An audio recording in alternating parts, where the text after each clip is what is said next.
बिस्मिल्लाहिर्रहमानिर्रहीम। Welcome to leader forces academy. उम्मीद करता हूँ सब लोग खैरियत से होंगे। AFNS के डेली बेसिस पे एक्सपीरियंस हम आप लोगों के साथ शेयर कर रहे हैं। मोस्ट इंपॉर्टेंट रिपीटेड क्वेश्चन बहुत ज़्यादा एक्स्ट्रा इन्फॉर्मेशन के साथ कॉन्सेप्ट के साथ डेली बेसिस पे हम आप लोगों के साथ शेयर करते हैं। तो वीडियो को एंड तक वॉच करना है। चैनल को सब्सक्राइब नहीं किया तो चैनल को सब्सक्राइब कर लें। अच्छा, इंग्लिश के जो आपके क्वेश्चन है बहुत ज़्यादा तादाद में इंग्लिश का आपका पेपर आ रहा है, ठीक है। तो इंग्लिश को हमने बहुत अच्छे तरीके से आपको समझाया हुआ है पहले पिछले एक्सपीरियंस के अंदर भी। आज भी इंशाल्लाह इस लेक्चर में आपको कॉन्सेप्ट के साथ इंग्लिश पढ़ाई जाएगी। इधर अच्छे से समझिएगा। वो कहते हैं आई एट सम राइस। जो पहला क्वेश्चन आपके पास है वो कहता है आई एट सम राइस। अब इसके अंदर वो कहते हैं कौन सी एडजेक्टिव की टाइप यूज़ हुई है। देखो, एडजेक्टिव क्या होती है जिसके अंदर जो है ना हम नाउन की क्वालिटी को या डिसक्वालिटी को हम क्या कर रहे होते हैं, डिस्क्राइब कर रहे होते हैं। तो वो कहते हैं यहाँ पे एडजेक्टिव्स की कौन सी टाइप यूज़ हुई है। तो देखो, सम यहाँ पे है हमारे पास एडजेक्टिव, ठीक है। तो यहाँ पे बताओ ये कौन सी है। क्या ये सम जो है ये क्वालिटी है? नहीं है, कोई क्वालिटी भी नहीं है, ये कोई नंबर भी नहीं है। ये क्या है? ये एडजेक्टिव ऑफ क्वांटिटी है। ये एडजेक्टिव ऑफ क्वांटिटी, ठीक है। अब इसकी कुछ और एग्जांपल मैं आपको बोल के बता देता हूँ। जैसे वो कहता है ही शोड मच पेशेंस। उसने क्या किया? Much patience. मच यहाँ पे क्या है हमारे पास? एडजेक्टिव ऑफ क्वांटिटी है, एडजेक्टिव ऑफ क्वांटिटी, ठीक है। क्लियर होगी। इसी तरह कुछ और, he has little intelligence. He has little यहाँ पे क्या है? लिटिल जो है ये हमारे पास क्या हो गया? ये हमारे पास एडजेक्टिव ऑफ क्वांटिटी हो गया। You have no sense. You have no sense. अब यहाँ पे भी कौन सी क्वांटिटी जो है क्वालिटी यूज़ हो रही है? Adjective of quantity, adjective of quantity. He did not eat any rice. उसने कोई राइस नहीं खाया। Any rice. अब यहाँ पे जो एनी यूज़ हो रहा है ये भी हमारे पास क्या? Adjective of quantity. Adjective of quality की अगर हम बात करें, कहता है जैसे वो कहता है for example Karachi is a large city. Karachi is a, अब यहाँ पे कराची के बारे में बताया जा रहा है, उसकी जो है ना क्वालिटी बताई जा रही है कि कराची क्या एक बड़ा सिटी है। अच्छा, इसी तरह अगर किसी और की क्वालिटी बता दी जाए, फॉर एग्जांपल वो कहे कि Abdullah is an honest man. Abdullah जो है वो ऑनेस्ट पर्सन है। तो ऑनेस्ट यहाँ पे क्या है? जो उसकी क्वालिटी को बयान किया जा रहा है। क्लियर हो गया। इसी तरह मज़ीद भी इसकी काफ़ी सारी जो है ना एग्जांपल्स होती हैं जो आपसे पूछी जा सकती है। मैंने यहाँ पे आपको काफ़ी एग्जांपल के साथ इसको क्लियर कर दिया है, ठीक है। आगे चलने हमारे पास नेक्स्ट क्वेश्चन है। वो कहता है डोंट बी इन सच आ हरी। सच आ हरी, वो कहते हैं इसके अंदर कौन सी एडजेक्टिव यूज़ हुई है? ये भी आपके पेपर में पूछा गया है। तो देखो, अब जहाँ पे अगर किसी भी जो है ना पर्सन को या किसी भी चीज़ को जो है ना डायरेक्ट पॉइंट कर दिया जाए, ठीक है। यहाँ पे जो है ना डोंट बी, किसी भी आदमी को कह दिया, उसने पॉइंट कर दिया, भाई इतनी जल्दी नहीं करो। किसी भी आदमी को, किसी भी पर्सन को या किसी भी चीज़ को डायरेक्ट पॉइंट कर दिया जाए तो उसको डिमॉन्स्ट्रेटिव एडजेक्टिव बोलते हैं। क्या बोलते हैं उसको? डिमॉन्स्ट्रेटिव एडजेक्टिव बोलते हैं, ठीक है। अब इसके एग्जांपल मैं आपको और दे देता हूँ। जैसे फॉर एग्जांपल कहता है वो I hate such things. I hate such things, मतलब ये जो चीज़ें मैं इनसे क्या करता हूँ? नफ़रत करता हूँ। I hate such things. तो आपने एक जो है ना एक चीज़ की तरफ इशारा कर दिया, किसी चीज़ के इशारा उसको पॉइंट करके कह दिया कि मैं ऐसी चीज़ों से नफ़रत करता हूँ। तो ये आपके पास क्या डिमॉन्स्ट्रेटिव प्रोनाउन है। जैसे आप कहते हैं this boy is stronger than Hari. ये बॉय जो है ये स्ट्रॉन्गर है किससे? किसी के भी नाम ले लें आपने, Faisal. This boy is stronger then Faisal. ये लड़का जो है ये फैसल से क्या है? मजबूत है। तो आपने अब उस लड़के को क्या कर दिया? पॉइंट कर दिया। तो ये क्या होगा आपके पास? डिमॉन्स्ट्रेटिव एडजेक्टिव होगा। क्लियर हो गया। डिमॉन्स्ट्रेटिव एडजेक्टिव का उम्मीद करता हूँ आपको क्या हो जाएगा कॉन्सेप्ट का। जैसे फॉर दीज मैंगोज आर, ये भी पूछा गया था आपसे, दीज मैंगोज आर स्वीट। ये मैंगो जो है ये क्या मीठी हैं। उसने पूछा ये कौन सी जो है ना आपके पास एडजेक्टिव है। तो ये डिमॉन्स्ट्रेटिव एडजेक्टिव है। क्लियर हो गया। और इस तरह और भी बहुत सारे, जैसे वो कहता है दो रास्कल्स मस्ट बी पनिश्ड। ये जितने भी रास्कल्स हैं इनको क्या? इनको सज़ा देनी चाहिए, ठीक है। यहाँ पर भी हमने उन रास्कल्स को क्या कर दिया? उनको पॉइंट कर दिया, ठीक है। क्लियर हो गया। ये सारी एग्जांपल्स हैं, इनको आपने, ताकि आपका कॉन्सेप्ट क्लियर हो, यहीं से यही क्वेश्चन आपके आए जा रहे हैं। डिमॉन्स्ट्रेटिव एडजेक्टिव आ रहा है। यहाँ पे देखो आपको मैंने क्वालिटी ऑफ एडजेक्टिव भी बता दी है, ठीक है। ये देखो एडजेक्टिव ऑफ क्वालिटी का भी बता दिया है। और ये यहाँ पे देखो एडजेक्टिव ऑफ नंबर आ रहे हैं। एडजेक्टिव ऑफ नंबर जो होते हैं ये दो टाइप के होते हैं। एडजेक्टिव ऑफ जो नंबर होते हैं ये कितने टाइप्स के होते हैं? दो टाइप के। एक डेफिनेट होते हैं, एक क्या होते हैं? डेफिनेट। इनका भी मैं आपको एग्जांपल दे रहा हूँ, तवज्जो से सुनिएगा, नोट कीजिएगा, ठीक है। दूसरे इनडेफिनेट होते हैं। डेफिनेट एडजेक्टिव क्या होते हैं? जिसके अंदर ना स्पेशल प्रॉपर जो है ना, जिसके अंदर जो है ना प्रॉपर जो है ना वो फिगर दे दे, प्रॉपर जो है ना वो value they they, which denote an exact number. उसको क्या बोलते हैं? डेफिनेट न्यूमेरल एडजेक्टिव्स बोलते हैं, ठीक है। फॉर एग्जांपल वो कहते हैं द हैंड हैज़ 5 फिंगर्स। जो हमारा हैंड है उसके अंदर क्या है? 5 फिंगर्स हैं। तो यहाँ पे देखो 5 जो है एग्जैक्ट नंबर उसने दे दिया। तो ये हमारे पास डेफिनेट एडजेक्टिव है, डेफिनेट नंबर ऑफ एडजेक्टिव है। और इनडेफिनेट क्या होता है? जिसके अंदर जो है ना मैनी, फ्यू, सम, सेवरल, ठीक है, ऑल, नो, इस तरह के जो है ना वर्ड यूज़ किए जाएँ। जैसे there are no pictures in this book. There are no pictures in this book, के अंदर कोई पिक्चर नहीं है। तो ये इनडेफिनेट क्या है, नंबर है, इनडेफिनेट नंबर ऑफ एडजेक्टिव यहाँ पे यूज़ हो रही है। क्लियर हो गया। तो उम्मीद करते हैं आपको डेफिनेट और इनडेफिनेट एडजेक्टिव जो है ना, एडजेक्टिव ऑफ नंबर का भी कॉन्सेप्ट आपको अच्छे से समझ आ गया होगा। ठीक है, नेक्स्ट हमारे पास क्वेश्चन है जी, रहमान इज़ माई। अब यहाँ पे देखो, या ओल्डर आएगा या एल्डर आएगा, इन दोनों में से आपने कॉन्सेप्ट समझना है कि क्या वर्ड आपने कहाँ पे यूज़ करने हैं। तो ये मैं आपको कॉन्सेप्ट समझा रहा हूँ, इससे रिलेटेड भी आपके क्वेश्चन पेपर के अंदर आ रहे हैं। याद रखिएगा, जो एल्डर है या एल्डेस्ट है, ई के साथ एल्डर या एल्डेस्ट जो है, ये आपका यूज़ होता है पर्सन्स के साथ। ये किसके साथ, पर्सन के साथ यूज़ होता है। किसी भी आदमी के साथ ये आपका जब यूज़ करेंगे तो आप एल्डर यूज़ करेंगे, और किसी थिंग के साथ, किसी चीज़ के साथ जब आप यूज़ करेंगे तो आप ओल्डर यूज़ करेंगे। फॉर एग्जांपल यहाँ पे मैं आपको इसके एग्जांपल दे देता हूँ। फॉर एग्जांपल अगर वो आपसे कहे he is older than his sister, ठीक है, he is older than his sister. अब यहाँ पर जो है, अगर हम ये देखें, यहाँ पे उसको हमने जो उसकी सिस्टर है ना, ही इज़ ओल्डर देन, ठीक है, उसको सिस्टर, देखो ओल्डर जो है ना, बल्कि मैं आपको थोड़ा सा दोबारा इसका क्लियर करता हूँ। ओल्डर जो है ना, ओल्डर या ओल्डेस्ट जो है, ठीक है, ये दोनों वर्ड जो है ना, ये लिविंग थिंग्स के साथ भी यूज़ होंगे, मतलब पर्सन के साथ भी यूज़ होंगे और थिंग्स के साथ भी यूज़ होंगे। ओल्डर और ओल्डेस्ट जो है, ये जो ऑप्शन ए के अंदर आपको नज़र आ रहा है, ये वाला जो है, ये आपका थिंग्स के साथ भी यूज़ होंगे और पर्सन के साथ भी, दोनों के साथ यूज़ होते हैं। लेकिन जो एल्डर है, ये वाला जो एल्डर है, ये वाला सिर्फ यूज़ होता है किसके साथ, पर्सन्स के साथ। ये किसके साथ यूज़ होगा, सिर्फ किसी भी पर्सन के साथ यूज़ होगा, ये किसी थिंग के साथ यूज़ नहीं होगा। फॉर एग्जांपल आपको कहें, this is the oldest temple in Karachi, ठीक है, this is the oldest temple. अब यहाँ पे हम इसको ये नहीं कहेंगे एल्डेस्ट नहीं कहेंगे, क्योंकि जो है ना कराची या जो है ना टेम्पल जो है, ये जो है ना, ये थिंग है, ठीक है, ये पर्सन नहीं है। तो इसके साथ हम क्या यूज़ करेंगे, ओल्डेस्ट यूज़ करेंगे, एल्डेस्ट का यूज़ हरगिज़ नहीं कर सकते। समझ आ गया। दोबारा से मैं एक दफ़ा ये आपको क्लियर कर रहा हूँ कि जो एल्डर है, ये सिर्फ पर्सन के साथ यूज़ होगा, और जो ओल्डर है या ओल्डेस्ट है, वो दोनों जो है वो पर्सन के साथ भी यूज़ हो सकते हैं और थिंग्स के साथ भी यूज़ होते हैं। ठीक है, क्लियर हो गया। यहाँ पे आपका एक और क्वेश्चन उसने पूछा, ही शोड, ठीक है। अब देखो, ये सारे वर्ड एक जैसे उसने ऑप्शन के अंदर दिए हुए थे, ठीक है। अब यहाँ पे बच्चों को कंफ्यूज किया है, ठीक है, कंसर्न फॉर हिज नेफ्यू। अब आपने जो है ना, लिटिल किसके साथ लगाना है, आ लिटिल किसके साथ लगाना है और द लिटिल किसके साथ लगाना है। मोस्ट इंपॉर्टेंट मैं आपको कंसेप्ट बता रहा हूँ, तवज्जो से सुनिएगा, ठीक है। ये आपके पेपर के अंदर पूछे जा रहे हैं क्वेश्चन, ठीक है, इस तरह के। अब देखो, लिटिल का जो मतलब है ना, जो यहाँ पे आपको ऑप्शन है यहाँ पे, ठीक है, इस लिटिल का मतलब होता है बहुत कम, ना होने के बराबर, मतलब बिल्कुल नहीं, यूँ समझ लें। और आ लिटिल का मतलब है भाई थोड़ा कम है, लेकिन कुछ ना कुछ किसी चीज़ की अगर आपको फ़िक्र है तो, ठीक है। और द लिटिल का मतलब है भाई कुछ कुछ फ़िक्र है आपको। फॉर एग्जांपल मैं आपको एग्जांपल के साथ समझाता हूँ, आपको ज़्यादा बेहतर समझ आएगा। अब लिटिल की एग्जांपल यहाँ पे दी, he showed little concern for his nephew. उसको अपने नेफ्यू के साथ बहुत कम जो है ना, उसको कंसर्न है, ज़्यादा वो अपने नेफ्यू का फ़िक्र नहीं करता, ठीक है, क्लियर हो गया, मतलब बहुत कम, ना होने के बराबर, ठीक है।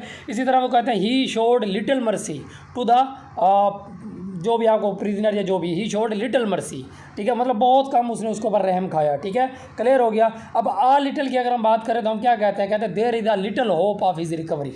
There is a little hope, मतलब उसकी रिकवरी के थोड़े बहुत चांस हैं, बच भी सकता है और नहीं भी, मतलब हम ये नहीं कह सकते कि उसके बचने के बिल्कुल चांस है नहीं है, मतलब इस, बल्कि इस सेंटेंस में ना there is a little hope of his recovery, इसके अंदर देयर इज़ लिटिल होप भी आ जाता है और अ लिटिल होप भी आ जाता है, दोनों ठीक है वैसे इस सेंटेंस के अंदर, ठीक है।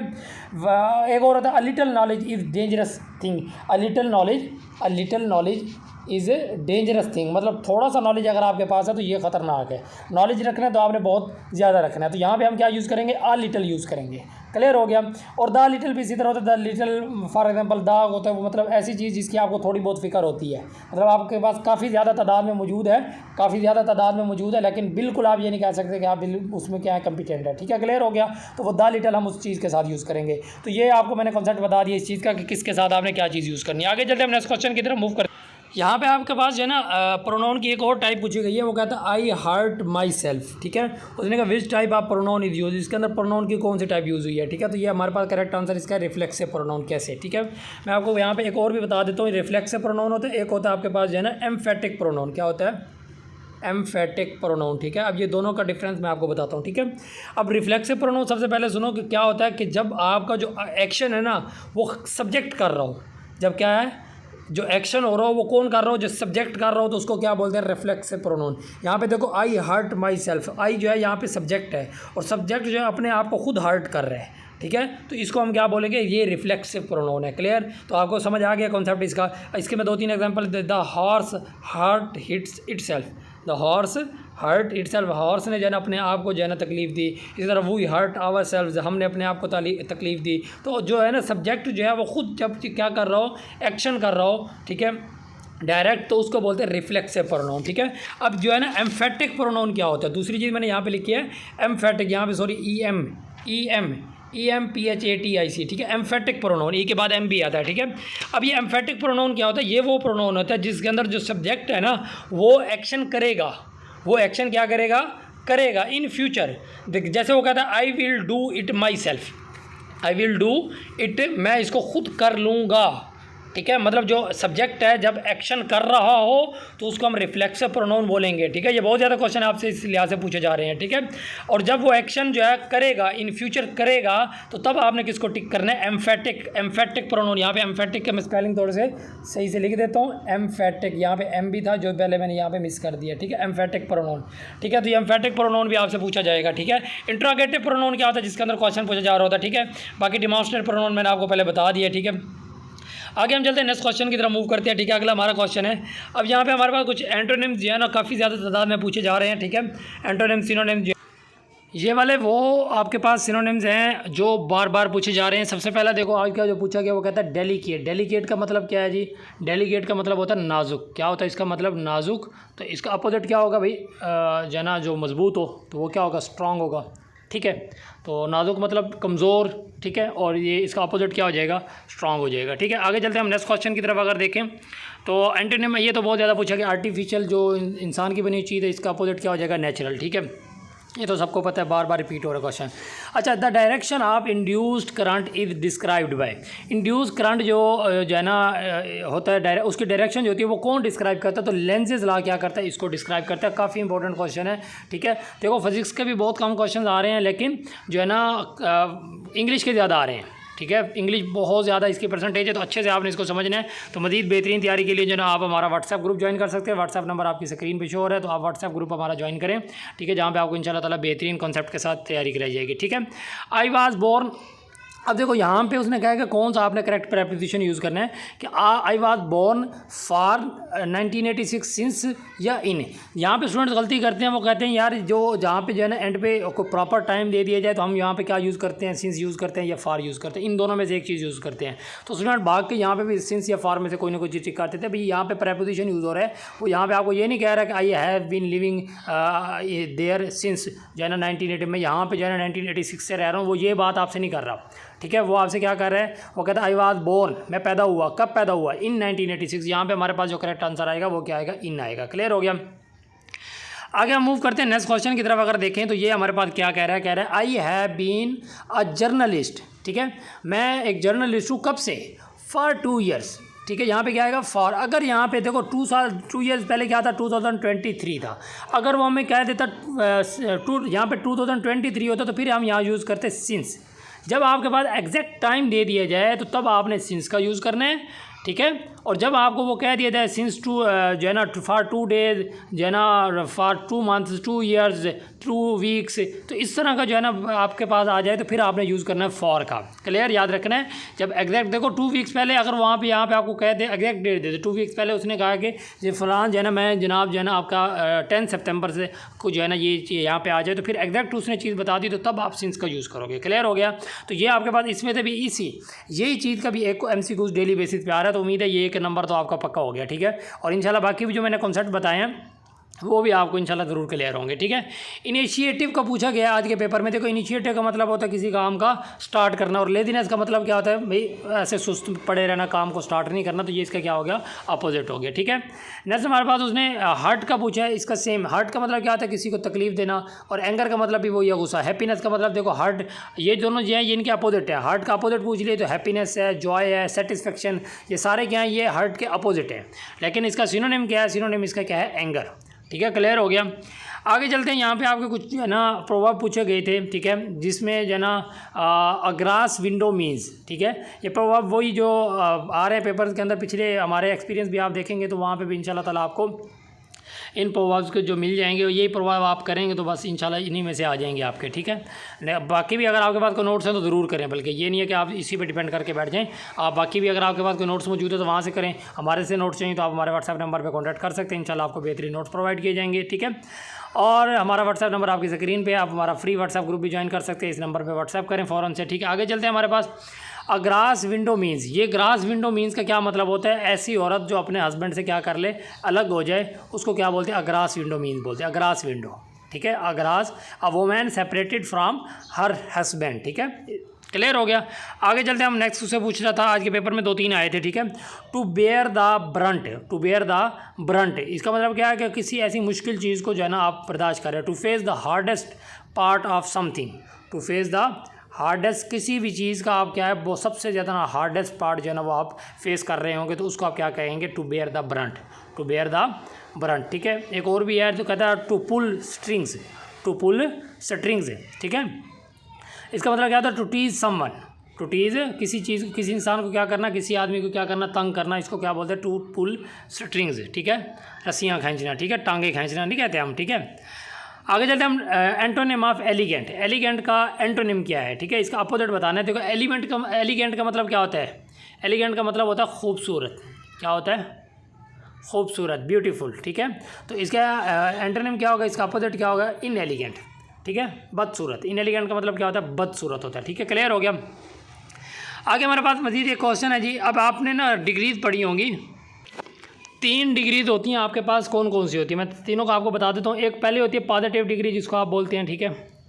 और दूसरे वाली आपकी क्या होती है? दूसरे वाली होती है कंपैरेटिव डिग्री। क्या होती है? कंपैरेटिव, PARITIV, कंपैरेटिव डिग्री, ठीक है। और थर्ड वाली होती है ये सुपरलेटिव डिग्री, ठीक है, जो यहाँ पे आपको नज़र आ रही है, ठीक है। अब कंपैरेटिव ये देखो क्या होती है, जैसे गुड, ठीक है, बेटर, बेस्ट, ठीक है। अब यहाँ पे देखो तो जो आपके पास पहली है ना गुड, ये आपके पास पॉजिटिव डिग्री है। और कंपैरेटिव डिग्री कौन सी है? Better, he is better than Ali, ठीक है, जिसमें आप क्या कर रहे थे? दो चीज़ों को, 2 पर्सनस को, किसी भी 2 चीज़ों को क्या कर रहे होते हैं? आप कंपेयर कर रहे होते हैं, ठीक है। वो कंपैरेटिव डिग्री होती है, ठीक है। या Ali is smaller than Akbar, ठीक है, तो ये वाली है बेटर, ठीक है। और तीसरी होती है सुपरलेटिव डिग्री, जो कि क्या होती है? बेस्ट। जैसे आपका sweet, sweeter, sweetest, small, smaller, smallest, tall, taller, tallest, ठीक है। यहाँ पे क्लेवर है, क्लेवर, और क्लेवर की क्या होती है? क्लेवरर और क्लेवरेस्ट, ठीक है। क्लेवर जो है ना वो आपके पास पहली है पॉजिटिव डिग्री, क्लेवरर ER लगा देंगे तो कंपैरेटिव डिग्री, और थर्ड वाली क्या होगी? क्लेवरेस्ट, जो होगी हमारे पास होगी सुपरलेटिव डिग्री। तो ये तीनों डिग्री आपने याद रखनी है कि कौन सी जो है ना आपके पास पॉजिटिव है, कौन सी जो है ना आपके पास कंपैरेटिव है, कौन सी सुपरलेटिव है। इससे रिलेटेड भी एक आध क्वेश्चन पेपर में डेली आ रहा है, ठीक है। अब यहाँ पे उसने पूछा, देखो क्या कहता है? Lead is the heaviest. अब क्या होता है? हैवी, हैवियर एंड हैवीएस्ट, ठीक है। तो हैवीएस्ट कौन सी डिग्री है? वो कहता है which type of degree is use in the sentence. तो सुपरलेटिव डिग्री इस सेंटेंस के अंदर क्या हुई है? यूज़ हुई है। तो ये जितनी भी आपके पास डिग्रीज हैं ये आपको आनी चाहिए, ठीक है। मतलब काफ़ी सारी डिग्रीज ऐसी होती है जो चेंज भी हो रही होती है, ठीक है। जैसे क्रूअल जो होता है ना, ये हाँ इसका शायद ये कुछ चेंज भी हो रही होती है। बहरहाल जैसे सैड होता है, सैडर, सैडेस्ट होते हैं, बल्कि उसकी भी फैट, फैटर, फैटेस्ट होता है, ठीक है। बहरहाल जो है ना ये आपने अच्छे तरीके से देख लेना है इनके। बहरहाल यही है, ER लगा देना और EST लगा देना, ठीक है। तो ये आपके पास जो है ना ये डिग्री का एक MCQ भी यहाँ पे आपका क्लियर हो गया। आगे चलते नेक्स्ट हम क्वेश्चन की तरफ मूव करते हैं। अगला हमारे पास क्वेश्चन है, वो कहता है आई विल बाय मैंगोज। यहाँ पे कहता है क्या आएगा? सम आएगा, एनी आएगा, ये क्या आएगा, ठीक है। ये मोस्ट इंपॉर्टेंट क्वेश्चन है। अभी सम आपने कहाँ यूज़ करना है और एनी कहाँ पे यूज़ करना है, ठीक है। यहाँ से भी एक आध MCQ डेली आपका पेपर के अंदर पूछा जा रहा है, ठीक है। वो क्या कहता है? देखो कॉन्सेप्ट में आपको बता रहा हूँ, तवज्जो से सुनिएगा। जितने भी आपके अफर्मेटिव सेंटेंसेस हैं, जितने भी आपके क्या हैं अफर्मेटिव सेंटेंसेस हैं, उनके साथ आप हमेशा सम का यूज़ करते हैं। क्या यूज़ करते हैं? सम का, ठीक है। जितने भी सिंपल, पॉजिटिव, जितने भी सेंटेंसेस होते हैं, ठीक है, जो कि ट्रू होंगे, करेक्ट होंगे, ठीक है, उन सेंटेंसेस के अंदर आप क्या यूज़ करेंगे? हमेशा सम का यूज़ करेंगे, ठीक है। और जो आपके पास एनी है, ये नीचे दिया हुआ ऑप्शन के अंदर ANY, एनी का यूज़ आप किन सेंटेंसेस के अंदर करेंगे? आप इनका इसका यूज़ करेंगे नेगेटिव के अंदर, इंट्रोगेटिव के अंदर, ठीक है। जैसे वो कहता है आई विल, यहाँ पे क्या, यहाँ पे हमारे पास है I will buy some mangoes. यहाँ पे हमारा करेक्ट ऑप्शन क्या है? सम। यहाँ पे इस क्वेश्चन में हमारे पास क्या आएगा? सेम। इसी क्वेश्चन को हम थोड़ा सा चेंज करते हैं, वो कहेगा I will not buy mangoes, I will not buy. अब देखो यहाँ पे नॉट का यूज़ अगर कर लिया यहाँ पे, ठीक है। तो फिर हम यहाँ पे क्या यूज़ करेंगे, एनी का यूज़ करेंगे। क्या यूज़ करेंगे, हमारा पास फिर आंसर क्या होएगा, एनी होएगा। याद रखना बात, ठीक है, क्लियर हो गया।